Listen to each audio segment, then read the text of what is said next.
So, eto guys, no, good morning sa inyo. Ako nga pala si JJ Torres ng Moto Pinas at pupunta tayo ngayon, no, sa DC Motowolf. Dito tayo ngayon sa Parañaque dahil magpapa-install tayo ng RedMotoShield hub version lamang nila para sa Honda ADV 150 natin.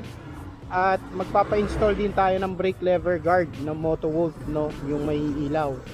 So, nandito na tayo, no, sa shop ni Sir DC Motowolf. So, update ko kayo guys mamaya pag na-install na.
So ayun guys, no, ito yung continuation nung nung lakad natin kay DC Motowolf, no. Yung nagpa-install tayo ng brake lever guard na Motowolf brand, then half crash guard ni RedMotoShield.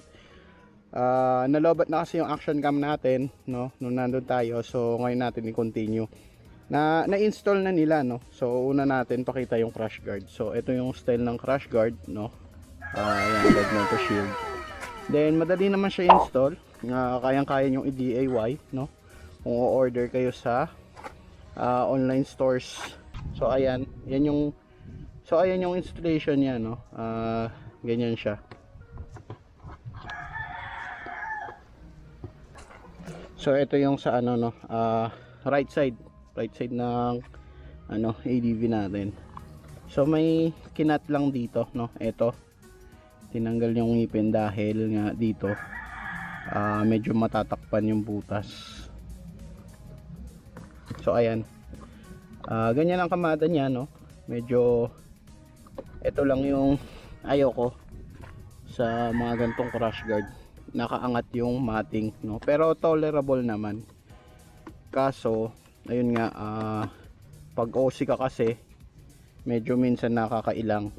So pinag-iisipan natin kung kukontinue natin to na ito yung naka-install or yung SEC brand na Chiyoda crash guard na half, tsaka yung Misano mating. Kasi ang kamada nun, ang kagandahan nun, malinis tignan, no. So ang system nun, yung SEC Misano mating, tapos nakapatong yung bracket ng SEC Chiyoda crash guard na half dun sa mating.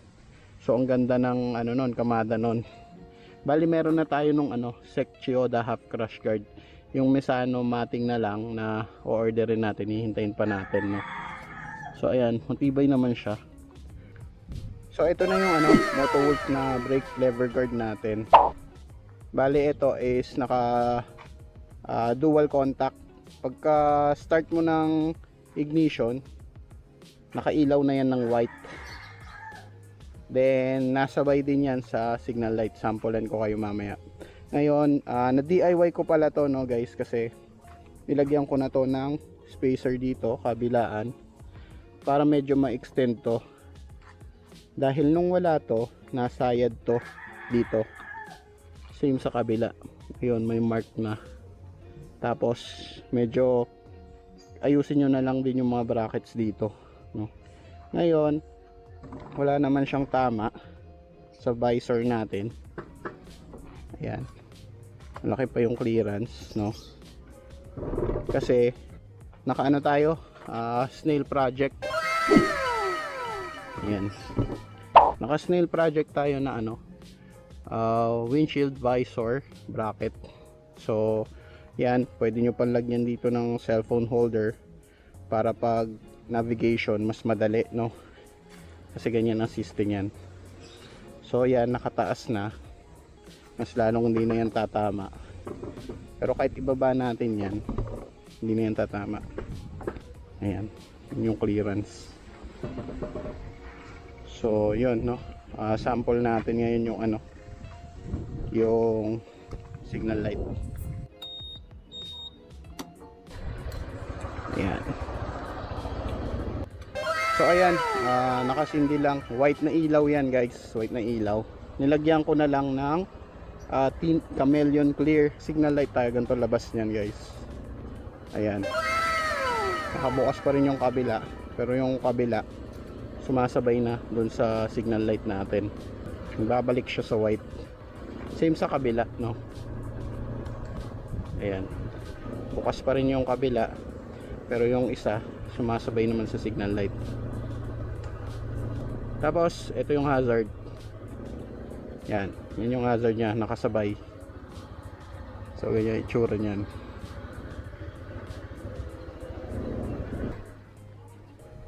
So DIY nyo na lang. Ayan, no, naka chameleon clear na tint yan, para medyo maangas-angas tignan. So ayun guys, no, shoutout pala sa DC Motowolf, no, sa pag-install ng ating handbrake lever guard na Motowolf brand, at saka yung half crash guard natin na RedMotoShield brand. Thank you pala, no, sir. Tapos ayun, puntahan nyo na lang yung shop niya. Marami siyang mga accessories for NMAX, Aerox, ADV, name it.